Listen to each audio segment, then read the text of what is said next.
ಎಲ್ರಿಗೂ ನಮಸ್ಕಾರ. ಇವತ್ತು ನಾನು ಸಿಂಪಲ್ ಆಗಿರುವಂತಹ ಹೆಲ್ದಿ ರೆಸಿಪಿನ ಸ್ನ್ಯಾಕ್ಸ್ ರೆಸಿಪಿನ ತೋರಿಸ್ತಾ ಇದ್ದೀನಿ. ಮಕ್ಕಳು ತರಕಾರಿ ತಿನ್ನಲ್ಲ ಅಂತ ಅನ್ನೋರಿಗೆ ಈ ಒಂದು ರೆಸಿಪಿ ತುಂಬ ಇಂಟ್ರೆಸ್ಟಿಂಗ್ ಆಗಿದೆ. ಯಾಕೆ ಅಂತಂದರೆ ಇದರಲ್ಲಿ ಫುಲ್ ತರಕಾರಿನೇ ತುಂಬಿದೆ. ಓಕೆನಾ, ಸ್ಟಾರ್ಟ್ ಮಾಡೋಣ. ನಾನು ಆಲೂಗಡ್ಡೆ ತೊಗೊಂಡಿದ್ದೇನೆ. ಆಲೂಗಡ್ಡೆ ಯಾಕೆ ತೊಗೊಂಡಿದ್ದೇನೆ ಅಂತಂದರೆ ಇದನ್ನು ಬೇಸಾಗಿ ನಾವು ಯೂಸ್ ಮಾಡ್ಕೊಳ್ತಾ ಇದ್ದೀವಿ. ತುಂಬ ಚೆನ್ನಾಗಿ ಬರ್ತಾ ಹೋಗುತ್ತೆ. ಈ ಥರ ನೀಟಾಗಿ ಪೀಲ್ ಮಾಡ್ಕೋಬೇಕು. ಆಲೂಗಡ್ಡೆನ ಪೀಲ್ ಮಾಡ್ಕೊಂಬಿಟ್ಟು ಏನು ಮಾಡಬೇಕು, ಒಂದು ರೌಂಡ್ ಅದನ್ನು ಕಡಲೆ ಹಿಟ್ಟಿಗೆ ಹಾಕ್ಕೊಂಬಿಟ್ಟು ಅದನ್ನು ಈ ಥರ ಇಡ್ತಾ ಬರಬೇಕು. ಕಡಲೆ ಹಿಟ್ಟು ಯಾಕೆ ಹಾಕ್ಕೊಂಡಿದ್ದೀನಿ ಅಂದರೆ ಅದು ರೋಲ್ ಮಾಡೋದಕ್ಕೆ ಈಸಿ ಆಗುತ್ತೆ. ಸೊ ಹಾಗಾಗ್ಬಿಟ್ಟು ನಾನು ಕಡಲೆ ಹಿಟ್ಟಿಗೆ ಎದ್ಕೊಂಡು ಈ ಥರ ನೋಡಿ ದೋಸೆ ಥರ ಮಾಡ್ಕೊಂಡಿದ್ದೀನಿ.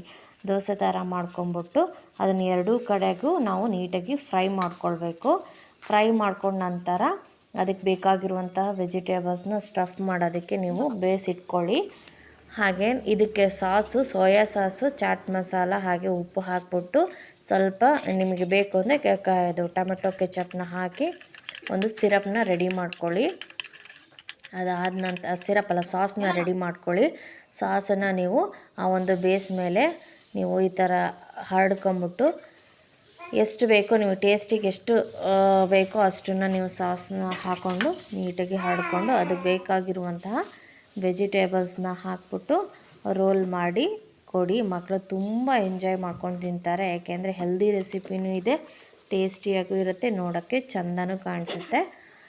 ವೆಜಿಟೇಬಲ್ ರೋಲ್ ಥರ ಆಗುತ್ತೆ. ಗೊತ್ತೇ ಆಗೋಲ್ಲ. ನೀವು ಆ ಒಂದು ಬೇಸನ್ನು ನೀವು ಯಾವುದೇ ಥರದಾಗೂ ಹಿಟ್ಟು, ಗೋಧಿ ಹಿಟ್ಟು, ಮೈದಾ ಹಿಟ್ಟು ಏನೂ ಹಾಕಿಲ್ಲದೆ ವೆಜಿಟೇಬಲ್ನ ಯೂಸ್ ಮಾಡಿಕೊಂಡು ಕೆಳಗಡೆ ಬೇಸನ್ನು ರೆಡಿ ಮಾಡ್ಕೊಂಡಿದ್ದೀರಿ ಅಂತ ಮಕ್ಕಳಿಗೆ ಗೊತ್ತೇ ಆಗೋಲ್ಲ. ಅಷ್ಟು ನೀಟಾಗಿ ಚೆನ್ನಾಗೇ ಬರ್ತಾ ಹೋಗುತ್ತೆ. ಕಡಲೆ ಹಿಟ್ಟು ಹಾಕಿ ಬೇಕು ಅಂತಂದರೆ ನೀವು ಅಕ್ಕಿ ಹಿಟ್ಟನ್ನು ಸೇರಿಸ್ಕೊಬೋದು. ನಾನು ಅಕ್ಕಿ ಹಿಟ್ಟನ್ನ ಹಾಕಿಲ್ಲ, ಬೇಸಿಗೆ ಬರೀ ಕಡಲೆ ಹಿಟ್ಟಲ್ಲೇ ನಾನು ಈ ಥರ ಫ್ರೈ ಮಾಡ್ಕೊಂಡಿದ್ದೀನಿ. ತುಂಬ ಚೆನ್ನಾಗಿ ಟೇಸ್ಟಿಯಾಗಿ ಬರುತ್ತೆ. ಟ್ರೈ ಮಾಡಿ ನೋಡಿ.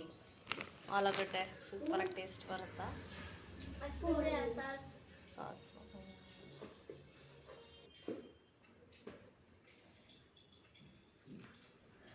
ಚಿಕ್ಕ ಮಕ್ಕಳು ಮನೇಲಿದ್ದಾಗ ನೋಡ್ಕೊಳ್ಳೋರು ಒಬ್ಬರೇ ಆದಾಗ ಅದರ ಕಷ್ಟ ಏನು ಅಂತ ತುಂಬ ಜನಕ್ಕೆ ಗೊತ್ತಿರೋದಿಲ್ಲ. ಹಾಗೆಯೇ ಈ ಥರ ಒಂದು ಪರಿಸ್ಥಿತಿ ನಿಮ್ಮ ಮನೇಲಿದ್ದಾಗ ನೀವು ತುಂಬಾ ಜಾಗ್ರತೆ ಮಾಡಬೇಕಾಗತ್ತೆ. ಎಕ್ಸ್ಪೆಷಲಿ ಈ ಚಿಲ್ಕದ ವಿಚಾರದಲ್ಲಿ ನೆಗ್ಲೆಕ್ಟ್ ಮಾಡಲೇಬಾರ್ದು. ಈ ಥರ ಏನಾದರೂ ಸಿಚುವೇಶನ್ ಇತ್ತು ಅಂತಂದರೆ ನೀವು ವ್ಯಾಕ್ಸ್ ಅಥವಾ ಪೇಪರ್ನ ಈ ಒಂದು ಹೋಲಲ್ಲಿ ತುಂಬಿಸ್ಬೇಕು. ಯಾಕೆ ಅಂತಂದರೆ ಚಿಕ್ಕ ಮಕ್ಕಳು ಚಿಲ್ಕ ಹಾಕ್ಕೊಳ್ಳೋ ಅಂಥ ಚಾನ್ಸಸ್ಸು ಜಾಸ್ತಿ ಇರುತ್ತೆ. ನೀವು ಯಾವುದೋ ಒಂದು ಕೆಲಸದಲ್ಲಿ ತೊಡಗಿದ್ದಾಗ ಮಕ್ಕಳು ಏನು ಮಾಡ್ತಾರೆ, ಇಂಟ್ರೆಸ್ಟಿಂಗಾಗಿ ನೋಡೋಣ ನಾನು ಚಿಲ್ಕ ಹಾಕ್ತೀನಿ ಅಂತ ಹಾಕೋ ಚಾನ್ಸಸ್ಸು ಜಾಸ್ತಿ ಇರುತ್ತೆ. ಹಾಕೋಕ್ಕೆ ಬರುತ್ತೆ, ಬಟ್ಟು ಅದನ್ನು ತೆಗಿಲಿಕ್ಕೆ ಆ ಮಕ್ಕಳಿಗೆ ಗೊತ್ತಿರೋದಿಲ್ಲ. ಹಾಗಾಗಿ ಈ ಒಂದು ಚಿಲ್ಕದ ವಿಚಾರದಲ್ಲಿ ನೀವು ತುಂಬಾ ಜಾಗ್ರತೆ ಮಾಡೋದು ಒಳ್ಳೆಯದು. ಹಾಗೆಯೇ ಇನ್ನೊಂದು ತುಂಬಾ ಇಂಪಾರ್ಟೆಂಟ್ ಏನು ಅಂತಂದರೆ ದೀಪನ ನೀವು ಆದಷ್ಟು ಜಾಗ್ರತೆ ಮಾಡಿ ಇಡೋದನ್ನು ನೋಡ್ಕೊಳ್ಳಿ. ಯಾಕೆಂದರೆ ಕೈ ಸುಟ್ಕೊಳ್ಳೋ ಅಂಥ ಚಾನ್ಸಸ್ ಕೂಡ ಜಾಸ್ತಿ ಇರುತ್ತೆ. ಸೊ ಹಾಗಾಗಿ ದೀಪದ ಕಡೆನೂ ನೀವು ತುಂಬಾ ಲಕ್ಷ್ಯ ಕೊಡಬೇಕು. ಆನಂತರ ನೀವು ಬಕೆಟಿಗೆ ನೀರು ತುಂಬಿಸಿ ಮಾತ್ರ ಇಡಕ್ಕೆ ಹೋಗಬೇಡಿ. ಮಕ್ಕಳಿಗೆ ನೀರು ಅಂದರೆ ತುಂಬಾ ಇಂಟ್ರೆಸ್ಟ್ ಜಾಸ್ತಿ ಇರುತ್ತೆ. ಹಾಗಾಗಿ ನೀವೇನಾದರೂ ಬಕೆಟಿಗೆ ನೀರು ತುಂಬಿಸಿಟ್ರು ಅಂತಂದರೆ ಮಕ್ಕಳು ನೀರಲ್ಲಿ ಆಟ ಆಡಬೇಕು ಅಂತ ಹೋಗ್ಬಿಟ್ಟು ಅದಲ್ಲಿ ಬಿದ್ದೋಗ್ತಾರೆ. ಅದರಿಂದ ತುಂಬಾ ಸಮಸ್ಯೆಗಳು ಆಗೋಗುತ್ತೆ. ಹಾಗಾಗಿ ಎಲ್ಲಿ ನೀರಿರುತ್ತೋ ಅದನ್ನು ನೀಟಾಗಿ ಒರೆಸಿ, ಬಕೆಟಲ್ಲಿ ನೀರಿತ್ತು ಅಂದರೆ ಆದಷ್ಟು ಡೋರ್ನ ಹಾಕ್ಕೊಂಬಂದ್ಬಿಡಿ. ಬೆಚ್ಚಲಲ್ಲಿ ಹೋಗದೇ ಇರೋ ಹಾಗೆ ನೋಡ್ಕೊಳ್ಳಿ. ಹಾಗೆಯೇ ಇನ್ನೊಂದೇನು ಅಂತಂದರೆ ಈ ಚಿಕ್ಕ ಚಿಕ್ಕ ಟಾಯ್ಸ್ ಇರುತ್ತಲ್ಲ, ಅದು ಏನು ಮುರಿದೋಗಿರೋಂತಹ ಆಟಿಕೆ ಸಾಮಾನು ಕೂಡ ಸೀದಾ ಡಸ್ಟ್ಬಿನ್ನಿಗೆ ಎಸ್ದುಬಿಡಿ.